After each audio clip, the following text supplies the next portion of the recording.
ng plane ticket ko si Josh. Si Josh talaga yung The savior. Grabe si Josh. Yung dala kong May mga tao din pala na parang Mm. pareho ng pangarap mo. The kings of the world.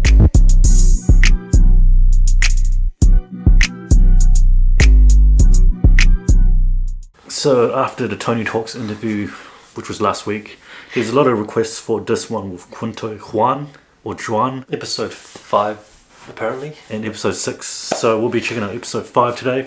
The Struggle and Hustle, featuring SB19. Let's go. Feeling ko dati, malas ba talaga ako? We'll walk During straight training into days kasi ano eh, Oh. yung buhay ko. Josh. Straight into Kahit it. hihingi lang ako ng baon. Kasi si Sejun, kung may baon siya, Packed lunch. nakikiburaot lang ako. As in, ganun ako. Kung wala silang pagkain, hindi ka kain, ganun. Kung wala kang mahihinga na kahit ano sa ibang tao, magtitiis.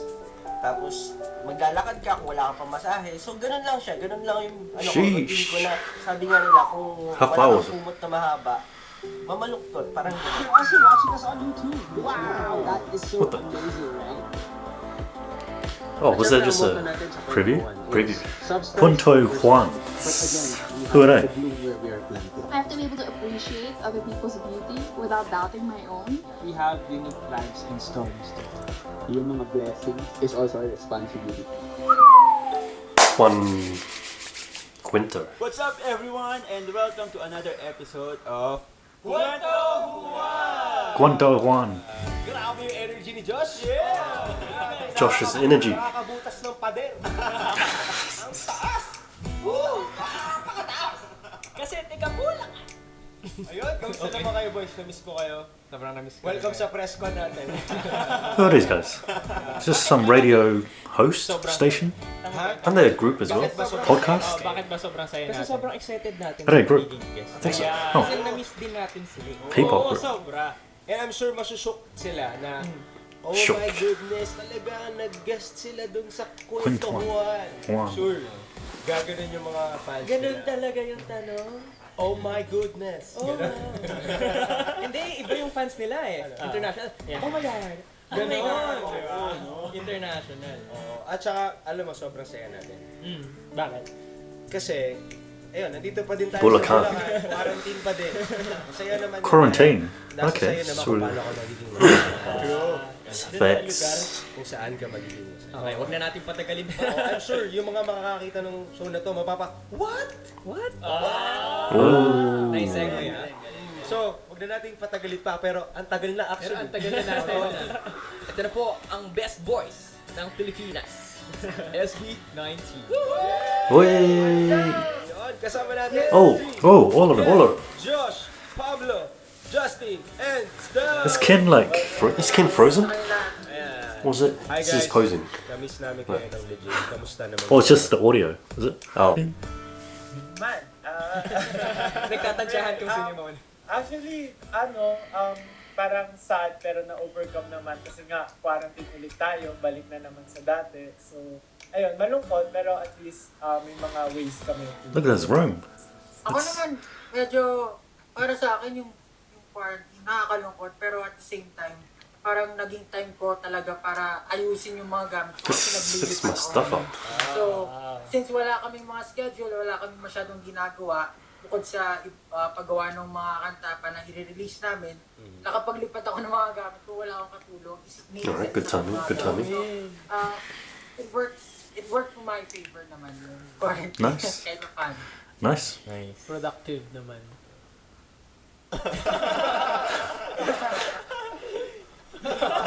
Akala, Oo, bakit? Gusto lang mag-agree. akala ko may sabihin eh. Ikaw, kamusta naman? That was awkward. Yung quarantine. Sa akin kasi ano eh, parang feeling ko naman na ngayon, sanay naman din talaga ako kung nasa bahay man o nasa labas lagi. So, His ngayon, background since nasa bahay, is good. kung ako na magagawa. He's a gamer for sure. Yeah, that's a gaming setup. Ayun, Yeah. nice. Gaming chair. Ko, ako. Tapos, Gaming lights. parang nag-try ako ngayon matuto na kung ano-ano mga bagay, ganun. Tapos, tunay kong mag-explore pa kung anong pwede kong Okay, yung okay. skill ko or ma-explore pa na ibang bagay na pwede kong matutunan. Nakita nga namin na nag-vlog ka na yung ngayon. Hey, oh, did he? Pinapanood namin. yun. Vloggers. Oo. Sino nga ba ang isang Josh? It's his own X-Files yun. YouTube, is it? Sabi niya doon, gusto niya daw makita ng mga tao yung tunay na Josh, yung behind the the stage. Kasi ito yung begging Josh, gano'n? Nasa isip ko. Yun yung nasa isip mo? O, diba? Diba? Saan naman si Diba? Ken? Si Ken. Ihuli natin si Stel. Ihuli natin. Ako, Yeah. okay. Hey, naman. there he is. There he is. Ano naman Ano yun? ang kakaabalahan mo?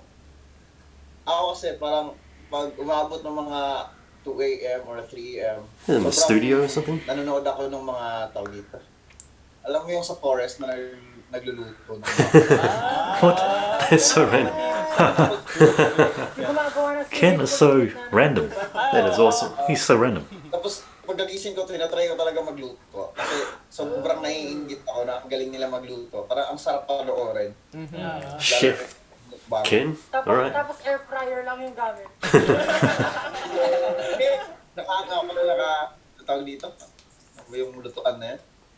Kawali. So, sarap talaga Okay. ako magluto. Para at least, kasi, lang ako prito-prito lang alam ko talaga na Mm. Iba't ibang klaseng luto ng egg. Oo. That's great. Take note guys, sinigang na egg. Hindi po sopas yun, sinigang po yun. Sinigang. Sinigang? What's that? Pero nakikita ko sa background ni Ken, parang bukod sa nilulutong pagkain, mukhang Ooh, nagluluto din yeah, siya ng mga music, bagong cooking up kanta. music for sure. Very producer yung background ni... nag-practice para naman, nag-practice lang ako. Nag-practice. Nice. Practice ng arrangements. At syempre, last but not the least, Stel Stel, happy Vesta. birthday. Oh, how was his birthday? Bakit happy birthday, Kuya Carl? Red na rin. Pulang-pula? Kasi pulang-pula. Red ka daw. Hindi, tsaka, baka lang na-miss out ko i-greet ka, ganun. So, in advance or Wala pa. Advance Sa ano pa? Sa June pa. Oh, malapit na yung June. Kasi ang June na yan eh. Ang June. Mukhang, Kailan birthday mo? Ang June na. ayun nga eh. Malapit na nga eh, mukhang magsi-celebrate ulit ako ng birthday sa bahay.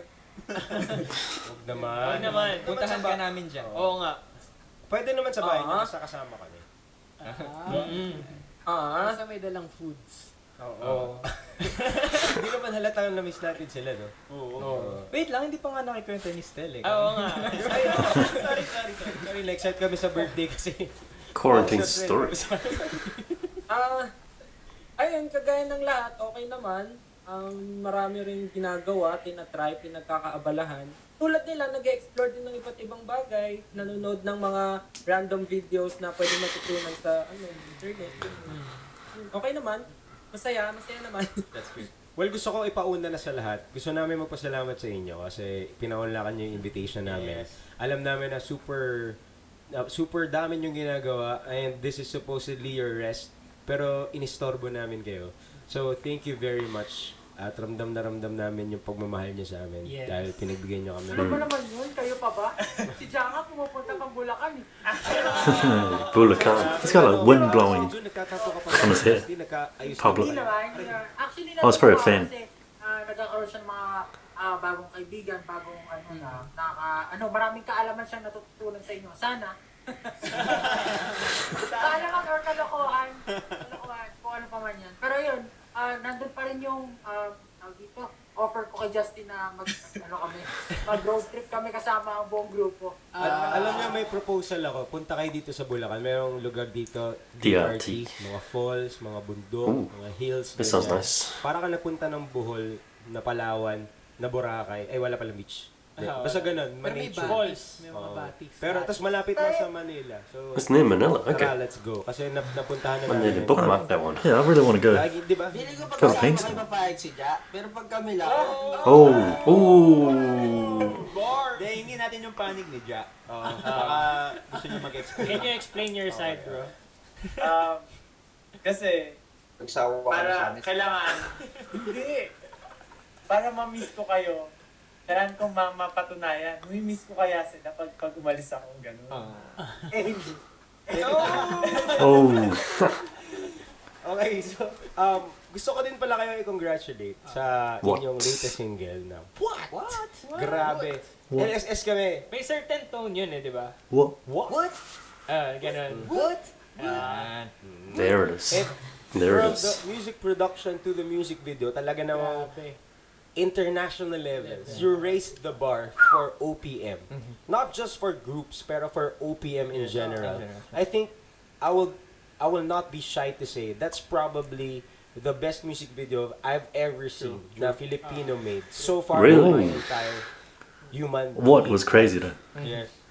We tell it to everybody that we meet na sobrang nakaka-proud yung ginawa nyo. Now, ang question ko lang is, syempre you guys worked so hard for this, pero yun bang reaction ng mga tao towards it? Because I saw a lot of celebrities tweeting about it, saw a lot of people raving about it. Is it something that you hoped for or is expected knowing na okay, ginalingan namin so sana okay to, pero yung reaction ba na natanggap nyo, is it something that overwhelmed you or how did you feel with all the reactions? Super, of course, hindi namin na-expect, pero siguro parang gusto namin mangyari. We're hoping na sana maganda yung maging reaction ng tao, sana marami kaming ma-inspire, maraming maka-appreciate, and yung level na sobrang dami, yung mabilis na pag-angat ng views, sobrang overwhelming siya for us. They added music in the background. Pinaghirapan namin yun and we really want it to be successful and we're happy na ayun, kahit pa paano na naging successful kami dun sa mga gusto namin mangyari para sa music video. So kahit na sobrang hirap ng ginawa namin, sobrang effort binigay, sobrang time, madaming problema, parang nabawi yun na at least may nangyari, maraming natuwa, maraming naka-appreciate. Natutuwa nga rin kami kasi nakita rin siya ng ibang artist na Good answer. alam niyo, na-appreciate din nila kahit parang Very hindi articulate. sila, especially yung mga fans habang natuwa sila. So, ayun. Very nice answer. With the Pablo, music in the ikaw, background. Kasi, I think nung may mga standby moments tayo sa TM na piniplayback ni Pablo yung kanta. Tapos, naalala ko na nasa holding air tayo, tapos tinugtog or kinanta niya yung snippet ng what. So, from the time that you wrote the song to the time that it was released, gaano yung level ng fulfillment mo na ganun yung kinalabasan ng baby mo? Kasi ikaw ang sumulat. Pablo. For me, katulad din siguro ng meaning ng kanta, sinasabi kasi din na you need to be proud of yourself, you need to be proud of what you do for you to be able, or you need to love yourself for you to be able to project the whole potential of yourself. Parang ganun yung sinasabi ng kanta. And ako, every time na gumagawa ako, syempre, nanghihingi ako ng mga opinion galing from the members. And yun, parang kinoconsider ko lahat yung mga sinasabi nila. And parang para marinig or para makadinig ng mga puri sa mga tao na tinitingala namin, sa mga tao na sumusuporta sa amin, or talagang sinasabi nila at kinikwento nila na grabe, nakaka-inspire yung message mong what. Sobrang fulfilled na talaga kami doon. Hindi lang ako personally, kami talagang lahat, sobrang fulfilled kami doon. Kasi talagang pinaghirapan talaga namin, hindi kami nag-stop hanggat hindi kami nasa-satisfied dun sa ilalabas namin. And talagang binuhos namin doon. So, sobrang thankful kami sa lahat ng natuwa at sumuporta din sa kanta na yun. What? Thank you sa inyo lahat. So, Pablo, you were talking about the meaning of the song. Pero curious ako, Oh.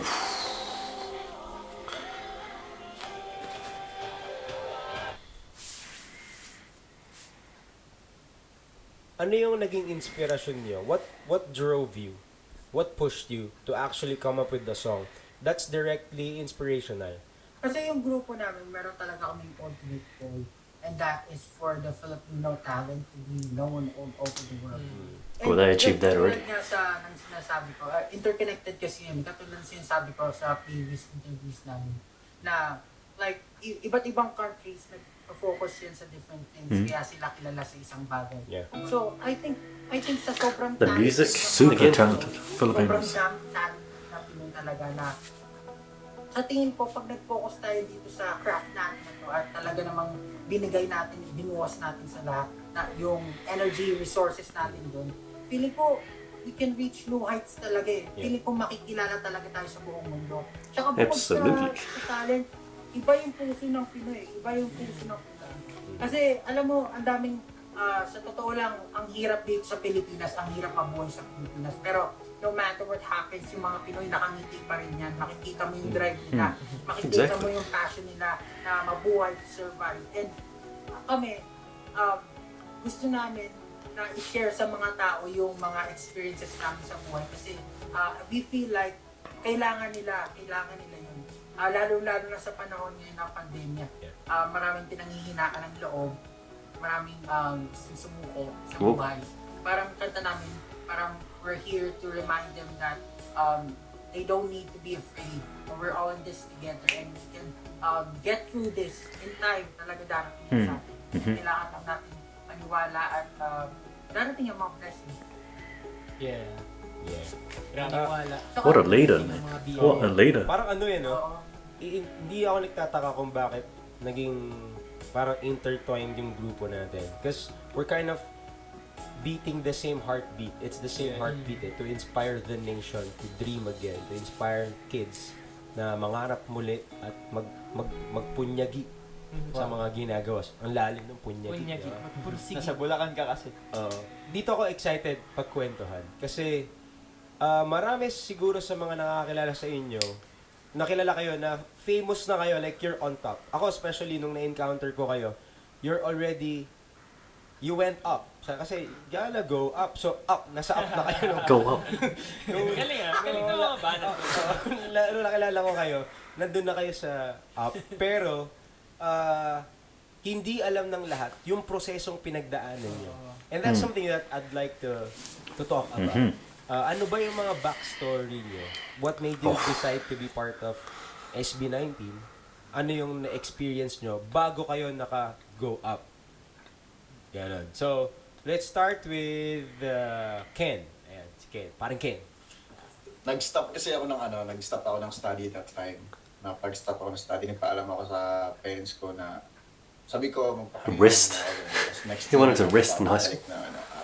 And dumating tong opportunity na minessage nga ako ni Josh na gusto mo ba recommend kita na mag-audition sa namin. Tapos ako naman curious ako, ano ba tong sinasabi ni Josh na parang may group nga daw gano'n.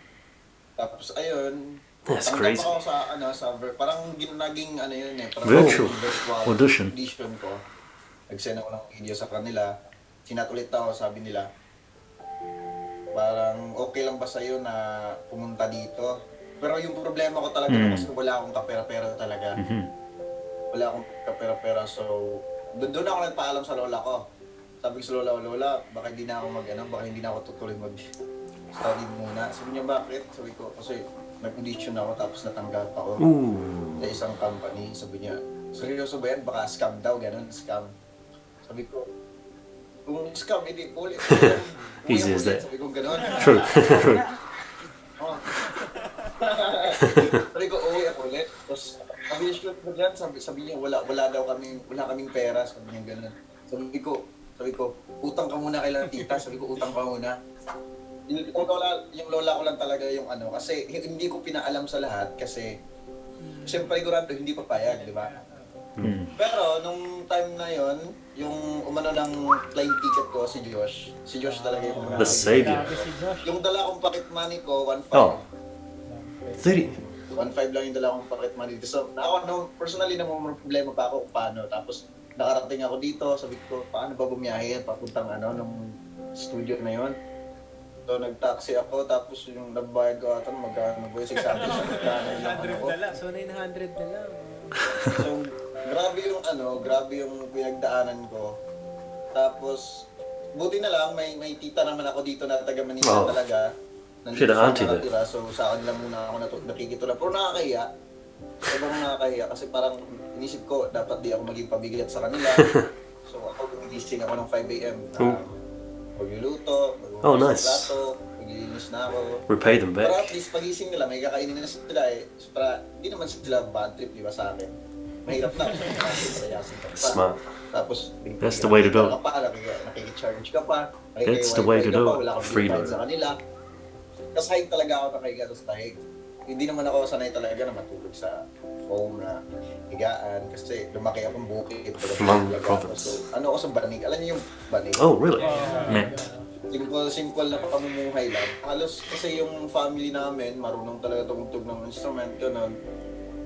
So, nakuha ko talaga sa kanila. Mm. So, ayun, isip ko, why not, diba, sumugal ako na issue nga, ganito. Kahit sabi ng lola ko, scam daw. Sabi ko, He's definitely chatting. He's talking more than the last interview. Na A lot more. mag-audition ako, tingnan natin kung matanggap ako. Tapos, natanggap ako, masaya naman sila sa resulta, ganun. Do, sobrang daming struggle, sobrang daming hadlang, sobrang daming ayaw. Ayun, naabot ko to. And sobrang nakakatawa kasi I'm happy na I'm with these guys. I'm just great individuals na kasama ko ngayon, and sobrang laki ng pinagbago ko. Nagbago pa talaga ako. Pero sobrang laki ng pinagbago. Parang dito ko natutunan na tanggapin yung mas kilalanin yung sarili ko, tanggapin yung sarili ko because of them. Siguro si Pablo, siya yung parang nagsasabi sa akin na ano po ganyan, maging proud. Pablo. For example, sa boses ko talaga kasi di ko talaga I really hate my voice kasi sobrang lalim kasi hindi ako makaabot He ng hates his mataas voice? na range. So siya yung nag-ano sa akin na hindi naman kailangan na mataas. Exactly. Yung kailangan mo dyan skill, tapos yung kung paano mo Exactly. paano mo I love his i-fight voice. talaga, yung style na sarili mong style. So sobrang na-inspired ako na gano'n na yun nga, mas maging proud sa kung meron. Grabe yung laban ni Ken. Yung sa pag-abot ng pangarap mo, hindi lang siya Yes. a matter of sisikat ba kami. Pero siya yung ultimo sa ako titira, siya nakukuha ng pangkain. 'Di ba yung Even yung basic needs. Actually, yung time na yun, hindi ako nagsabi na pupunta ako sa kanila. Bigla lang ako pumunta. Oh, no way. Nice. Surprise siya, sabi niya, uy, ba't ako sabi ko? Tapos ayun, binento ko sa kanila. Diba kasi pag nagpaalam ako dito, pupunta ako dyan, pwede ko maganda, hindi ko pa yun. no, check. True. Smart. Just show up. That's the way to do it. Smart move. Alam naman sa labas ng matutulog, ha? Bibisitahin natin sila. Oo. Ganun na lang. Katok na lang. Katok na lang. tayo. Tapos ano yung mga Tas pwede walang natin tao. iinit na ulam. Ako sobrang nahiya ako kasi pag nakikitulog ako kay Kuya Carl, ako pa yung umuubos ng pagkain. Si Ken siya yung nagluluto, ako yung umuubos ng pagkain. Wala, Pero syempre. ito yung kwento ng Juan na sobrang from Bukid sa Zamboanga ba, Ken? Tama ba? Yes, Zamboanga. From Bukid sa Yung Zamboanga. lugar namin, wala talagang Wow. signal yung- Wow. Wala signal, walang phone. I didn't have a phone. What? Yun, no? So simpleng Juan na nangarap. Tapos nung nagkaroon ng opportunity, hindi madali pero pinaglaban. At ngayon nandito na. And si Ken yung isang example na kung kaya ni Ken, ikaw pa kaya kung lalo na kung Metro Manila. tiga Metro Manila ka or nandito ka lang sa paligid tapos nawawalan ka ng pag-asa. Take Exactly. Ken's life for example. Grabe, sobrang Sobrang nakaka-inspire. No, he's a Nandun naman tayo superstar kay, right kay now. Joshua. Josh. Yung Joshua. Josh. si Josh yung yung Yung recruiter. The recruiter. Recruiter. Yung nagpahiram ng plane ticket. Well, ako, anong part ba ikwento ko? Kasi marami na naman ako naikwento. Siyempre, siguro sa akin kasi, itong opportunity na to, yung parang, alam mo yun, sa performing, ito na yung pinakamalaking sugal ko sa buhay. Kasi, bukod sa hindi ako magaling talaga dito, parang, ang pinangahawakan ko lang yung pangarap ko. Ganun. Tapos, yun nga, naturally, para sa akin talaga, naging pangit talaga yung karanasan ko growing up, at kahit nung lumaki na ako na parang tumanda na ako, hindi pa rin smooth sailing. As in talagang feeling ko dati, malas ba talaga ako, ganun. So, Unfortunate. masabing ginhawa talaga siya. Kasi nandun lahat pa rin yung hirap. Parang everyday, maghahanap ka pa rin kung ano yung kakainin mo. During trainee days kasi yung buhay ko, nakikihingi lang ako ng baon. So, pag walang Sedyo. kung may baon siya, nakikiburaot lang ako. As in, ganun ako. Ano lang, parang kung wala silang pagkain, Wow. hindi kakain, gano'n. Kung wala kang mahihingi na kahit Wow. ano sa ibang tao, magtitiis. Tapos, maglalakad ka kung wala kang pamasahe. So, ganun lang siya. Ganun lang yung routine ko na parang sabi nga nila, kung wala kang kumot na mahaba, So how do you pay for parang ganun. Ken's ticket? Wala akong choice. Kumbaga, marami akong responsibilities, marami akong responsibility sa buhay, marami akong kailangan talagang in reality na gampanan, pero ayun, itinataguyod ko pa rin yung pinangahawakan ko na gusto ko, ito pa rin yung pangarap na ito, kahit parang medyo malabo siyang marating, gano'n. Kasi sobrang labo talaga before, parang, alam mo yun, marami talagang pagdadaanan bago makarating dito. And thankfully, ayun nga, naging part ako ng SB19 na isa ako sa mga parang kahit pa paano naging matatag, tumibay yung loob, ganyan na naging parte ng grupo na ito. At ayun, feeling ko naman worth it lahat ng paghihirap. Ayun nga, from being born up until siguro until the age of 25, ganyan, dun lang nag-start parang ganun. How old is he? Dun lang ako nag-start na medyo mawala yung feeling ko na malas talaga ako. Kasi dun lang ako nakakita ng liwanag. Must be almost 30. And maybe yung feeling na malas ba ako is actually the same reason why you kept fighting hard for what you really wanted. Josh, tanong lang, when you started performing, to the time na masasabi mo na successful na kami sa ginagawa namin, how many years ang inantay mo bago ka nakatikim ng success? Matagal Kasi nakilala ko sila Stel before yung grupo nila sa yun. Talaga sila yung in-idolize ko. Sila yung parang, kung gusto kong maging magaling, kailangan sila yung standard ko. So nung naging kagrupo na nila ako, tuwa ako, tapos tinring nga nila ako sumayaw, nananalo na kami ng competitions, doon ko na naramdaman na, wow, may ganito pala, may parang, may pwede palang ma-achieve kahit feeling mo wala kang kwenta talaga. Yung feeling mo, yung buhay mo, wala namang purpose, pero dun sa mga na-achieve namin, syempre yung mga naranas sa akin din nung mga competitions, K-pop. yun yung parang naranasan ko na nagkaroon ako ng purpose in life, gano'n. Na ito din siguro, parang gusto ko na rin, gusto kong mag-excel pa sa bagay na to. Pero after ano ba yun, back to reality, normal person ka pa rin. So, wala. Hindi ka naman yumaman dahil nanalo ka. Hindi ka naman nagkaroon ng career talaga dahil nanalo ka, di ba? So, gusto ko pa mag-excel sa performing. Tapos ito na, napasama na nga ako sa grupo na ito. Nakilala ko sila. May mga tao din pala na parang pareho ng pangarap mo. The Kens of the world. Na gusto rin. Yung parang same interest din about sa field na to. What a story. Si Pablo na parang, alam mo yun, What a very, story. Din siya, Pablo. Focus. Laser sa focus. gusto mong marating din. Saka si Stel Si Pablo tsaka si Stel talaga yung parang kinakapitan ko ng mga time nyo. Kasi wala pa si Justin tsaka si Ken. Parang kinakapitan ko na etong mga to, sigurado ako in the future, parang magiging successful kami. Parang Wow. gano'n. Dahil pare-pareho kami ng mindset. Yun na yung iniisip. Stella. Then, yung success na parang sinasabi nyo, sa totoo lang, kahit hanggang ngayon, hindi ko pa masasabing success, pero slowly, nararamdaman ko, dahil sa love na natatanggap namin, at sa support na natatanggap namin, mas nararamdaman kong gumagaan na yung pakiramdam, na nawawala na yung paunti-unti yung hate ko sa mundo, yung ganun levels. Kasi hate ko talaga yung mundo, parang ganun. Parang iniisip ko minsan, napaka-cruel naman ng mundo. Talagang unfair para sa mga taong katulad ko, gano'n.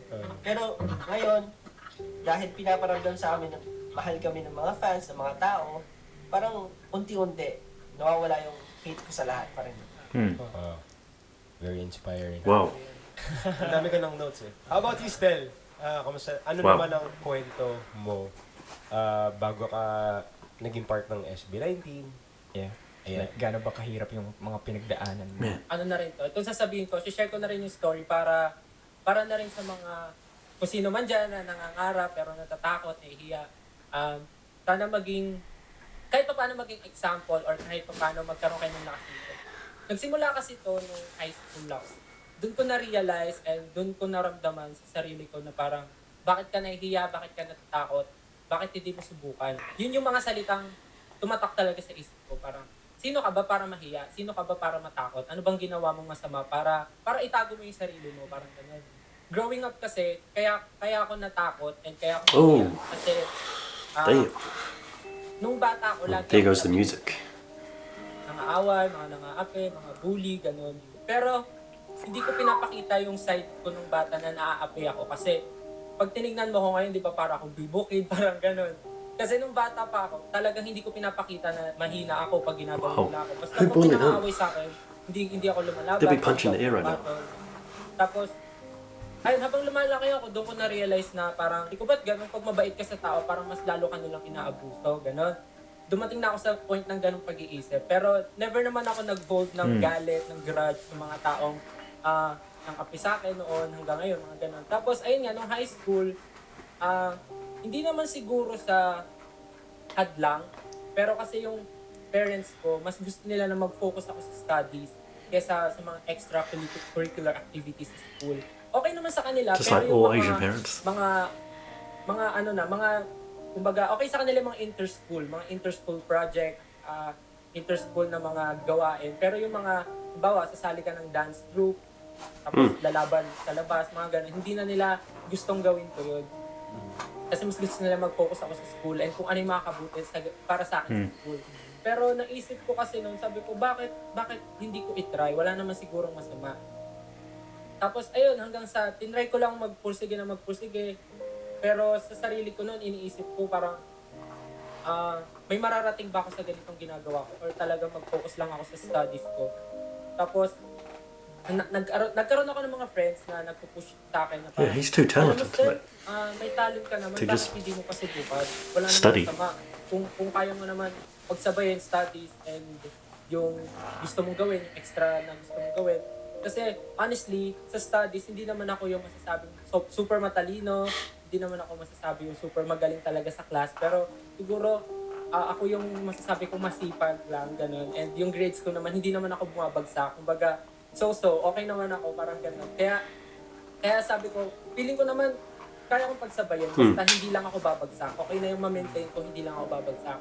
And then, dumating sa point na, okay naman, nakagraduate ako ng high school, nang pinagsasabay ko yon yung pag-aaral and pag-dance. And from there, nakabuild din ako ng konting confidence and konting tiwala sa sarili ko na parang, meron naman pala akong kakayanan, sige, tuloy natin to. So, ayun, nag-college na ako. Nung college, doon ako mas nagkaroon ng maraming circle of friends na mas nagpupush sa akin.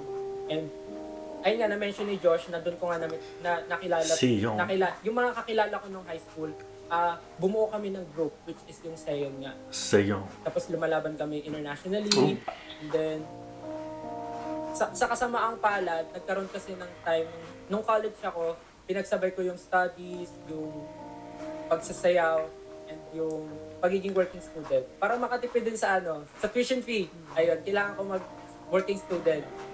So, pinagsabay ko yung tatlong yun. Tapos, feeling ko nung time na yun, kailangan ko mag-strive harder para, alam mo yun, may mapatunayan. Sa panahon kasi nun, kami yung maraming iniisip na parang, dapat ako, marami akong mapatunayan sa pamilya ko kasi mas pinili ko to. Tapos, from Las Piñas kami nakatira. Yung pinag-enrollan ko, Makati. Sobrang layo.